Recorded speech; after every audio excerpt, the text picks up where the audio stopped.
Globalization put to the test as the coronavirus spreads. Many argue there is an absence of global leadership in the fight against the pandemic. So is that justified? And can countries deal with the threat of corona alone? This is Inside Story.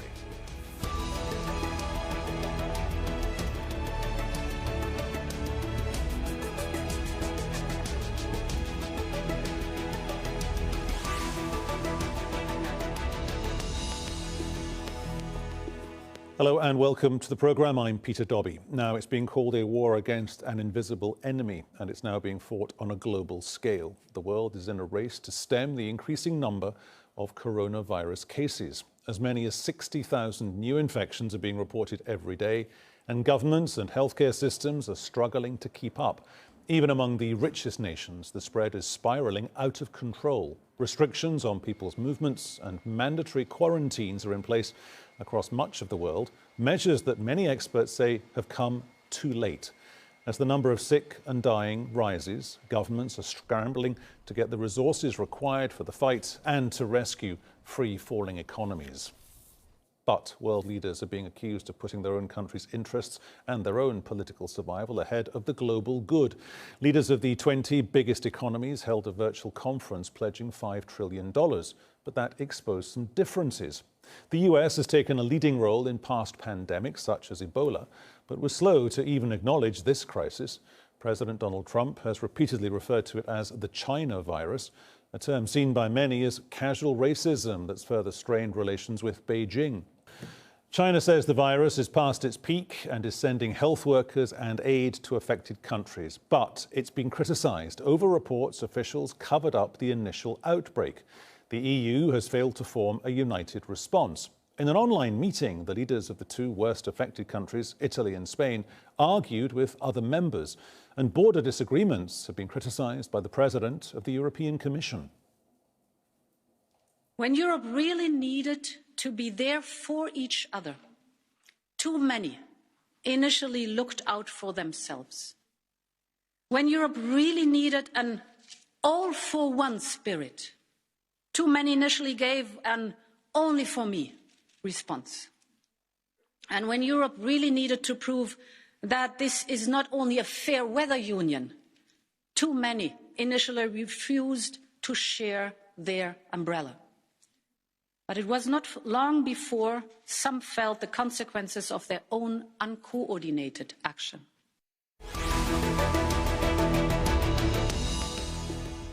There we are. Here we go. Let's bring in our guests today. Joining us from Stockholm on Skype, we have Carl Bildt, a former Prime Minister of Sweden and the co-chair of the European Council on Foreign Relations.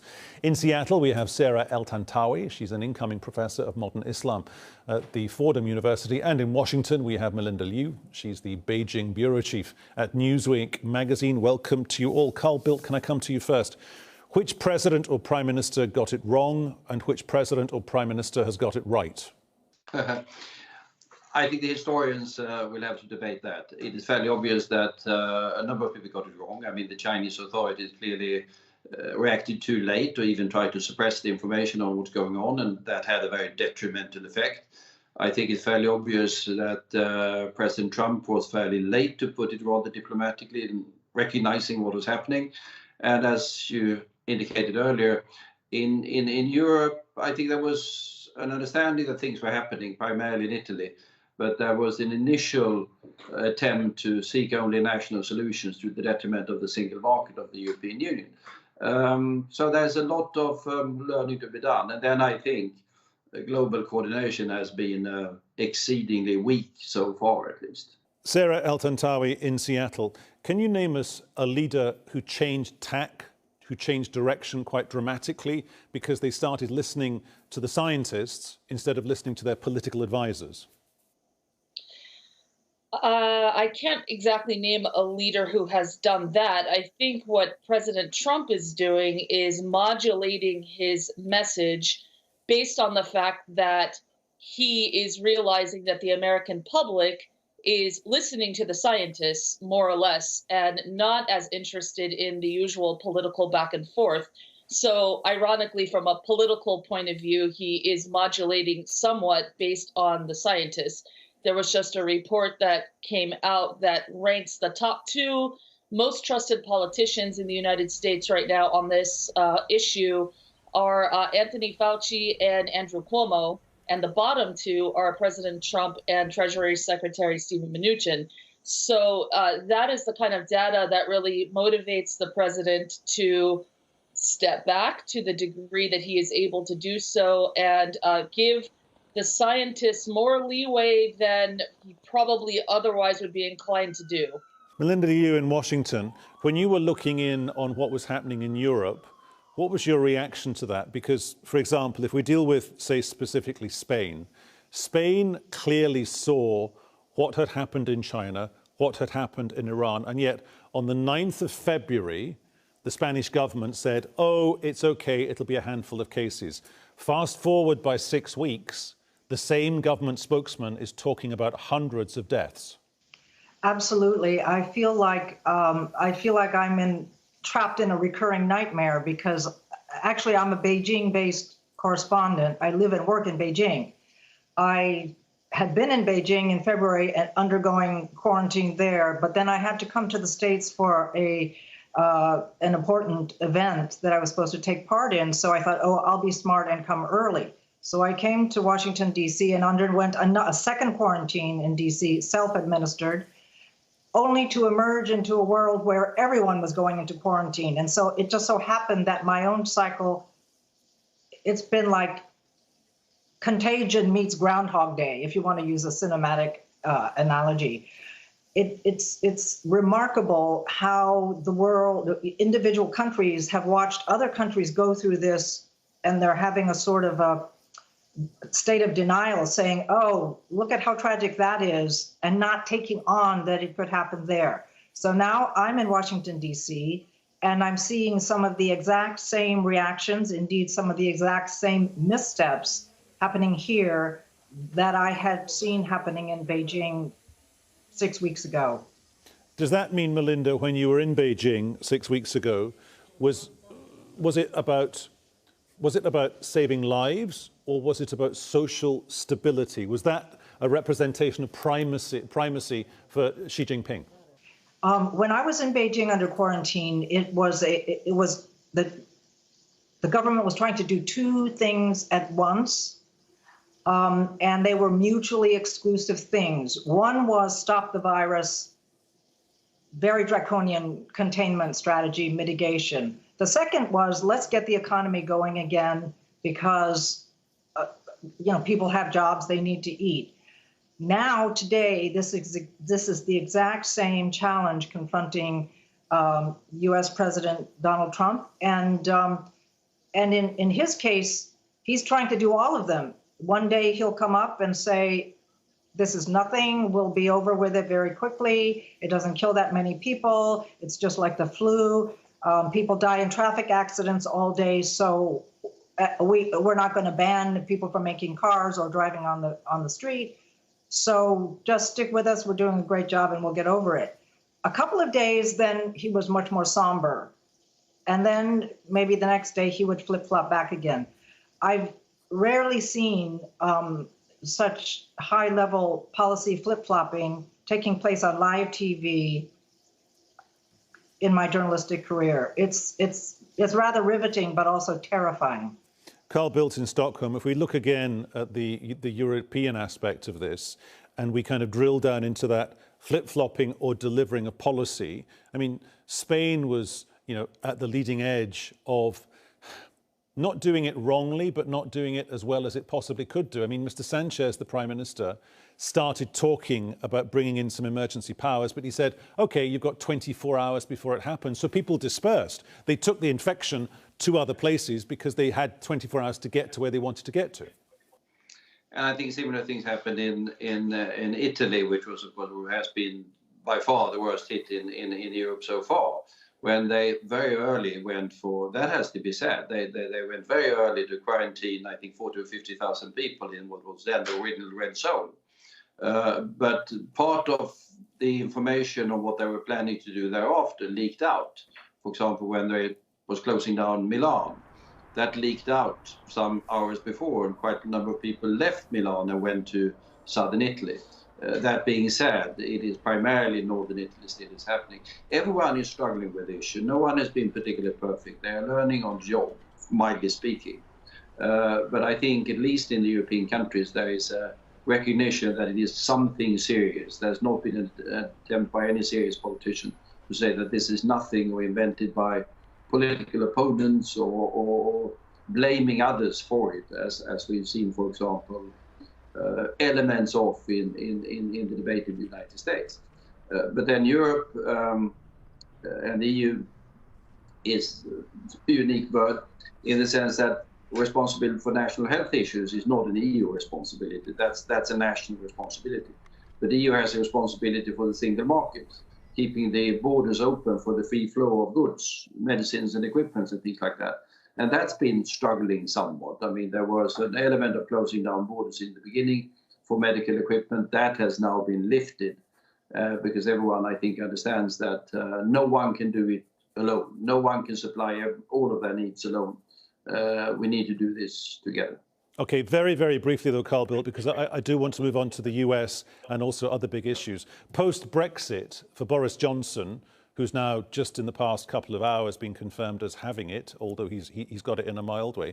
Post-Brexit, the first move away from regulatory divergence has been a complete failure for 10 Downing Street. Well, it's been rather strange because, I mean, from the EU point of view, we are still in a sort of a transition period. So the EU treats Great Britain or the United Kingdom as part of the EU for all of the measures. But then the UK itself evidently missed some deadline to report to be part of the joint procurement of medical equipment, which was regrettable. But from the Brussels point of view, the UK is still treated as part of the single market, for example. But okay. That has not been fully recognized in London, evidently. Okay, Sarah in Seattle, let's talk more about Donald Trump. January the 22nd, that's his first recorded comment on the coronavirus. He says, quotes, "We have it under control." It had already spread to 4 other countries by that point, and all the planes were still flying, all the cruise ships were still cruising. I think what we're seeing now, there's a lot of focus, of course, on President Trump really failing to grapple with how serious of a situation this is. I think if we can step back, what we're really seeing now is really a conversation between 2 factions that really see the role of the state in fundamentally different ways. President Trump seems to be representing a faction that really sees the state as an organizing body for the economy and for business. And at best, that camp would think that if conditions are ripe and sort of as healthy as possible for business and the economy, then this will filter down and help the citizens. There's another faction that actually understands the state in a deeper and broader way as an organizing body that administers care and relief to citizens and that understands us as a community that wants to help each other and engage in some form of mutual care, no matter what the cost. And so I think that is the deeper kind of fault line that's being exposed right now. And President Trump, he still refuses to enact the Production Act that he has the power to enact, which would order businesses to produce protective equipment and ventilators and other critical medical supplies. We have 3 governors who are now begging President Trump to invoke this. The governor of New York, Andrew Cuomo, Jennifer Granholm of Michigan, and Jay Inslee here in Washington State. At this point, President Trump absolutely refuses to do this. And in fact, just yesterday went on television and really insulted those 3 Democratic governors. So unfortunately, the situation at the federal level is not improving if you believe the governors when they tell of the most hard-hit states in the country, when they tell President Trump what they need. Melinda in Washington, has the time now come when we need to hear more from the scientists and the specialists and the doctors and hear less from the presidents and the prime ministers? Absolutely. I find it astounding that in the United States, there's there's a big debate between politicians and business people versus scientists. I mean, this is a pandemic. This is a war, but it's a war that's being waged in the medicine and science field. You need experts in medicine and science in order to help shape the strategy. Having said that, it's very easy to criticize things that have happened up to now, everywhere, in every country. I can't honestly think of any single entity that's handled this really, really well, that has no reason to have any regrets, except possibly some very small entities. And let's face it, scale matters in this case. That's why some of the bigger countries are having, even some developed countries are having problems. Singapore has come in for praise in the way that it had handled it, but that's the size of a medium-sized city in China. So it's hard to compare apples and oranges in terms of scale. This is an unpredictable, terrifying, wild roller coaster ride where we haven't reached the end yet. So we can't say who's done it well, who's done it not well, who's moved perfectly and who hasn't. However, one thing we can say, one thing is very, very clear.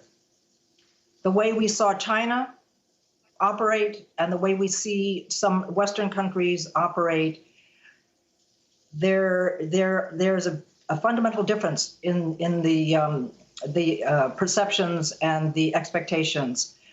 In the case of China, it was how much can individuals sacrifice for the greater good of the community, the larger society, and the nation. And they've had some very draconian measures, some of which probably could not be implemented in the West.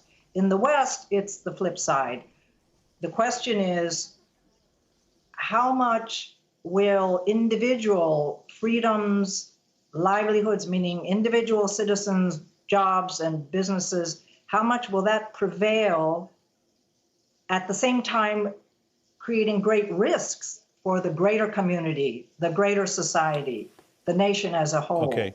Carl Bildt, I just want to move on, Melinda, back to Carl Bildt in Stockholm. Carl, are we saying here that whether it's Washington, Donald Trump, London, Boris Johnson, Mr. Sanchez in Spain, or Xi Jinping in Beijing, there is a natural political knee-jerk instinct to either edit or cancel out or at least manage what the science and the scientists say, but the consequences of that could be appalling for the rest of us? That was according to what we know. Clearly the case in China at the beginning of this. We know the stories of the brave doctors in Wuhan who tried to sound the alarm and they were called into the police and said that they were spreading rumors that was sort of creating unrest. And one of them even sacrificed his own life in that particular struggle. I mean, it's fairly obvious. When I listen to scientists, they tell me that China closed down, really, or closed down Wuhan, to be precise. 3 weeks earlier, they would have got rid of 95% of it, and we might not have been in the situation where we are.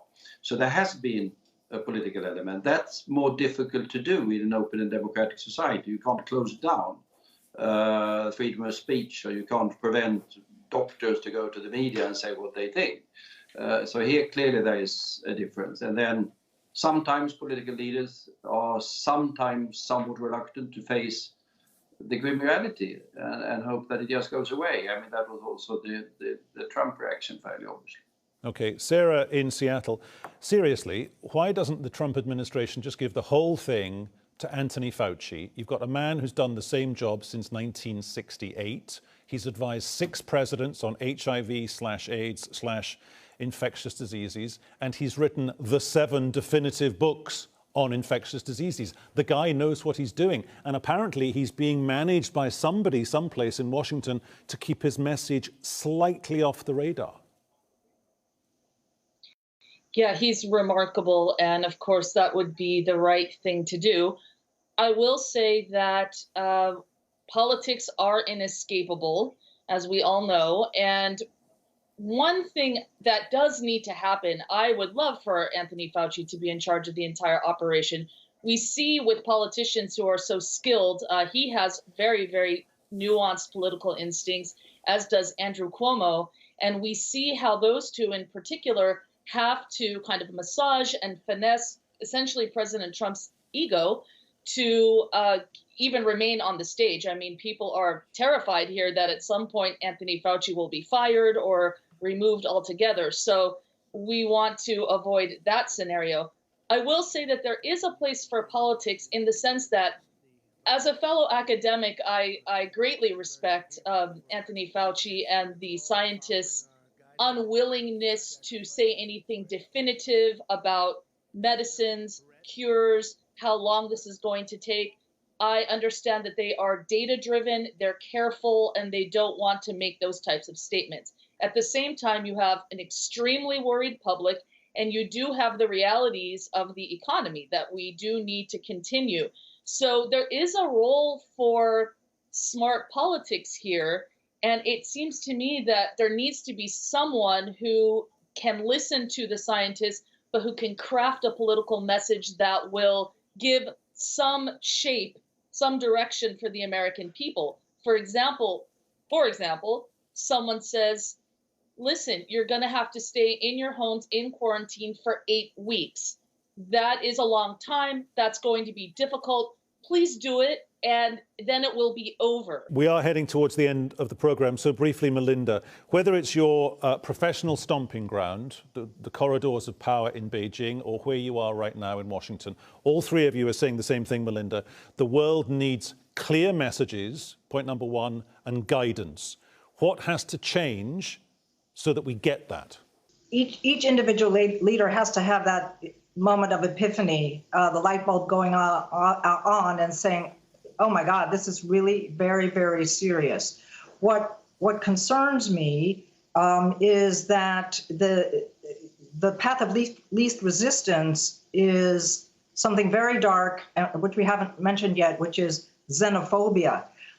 In both China and America, the populations can unite when they perceive very clearly an enemy.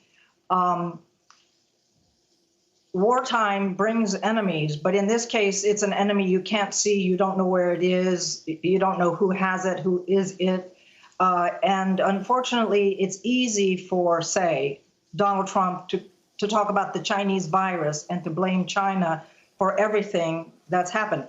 Of course, China made many missteps. The Chinese government made many missteps, and we've talked about some of them on this session.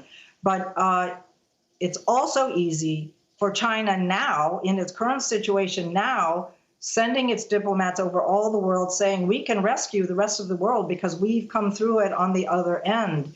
And we already see that. They've been sending all kinds of medical supplies to Europe. They've just offered assistance to Trump. OK.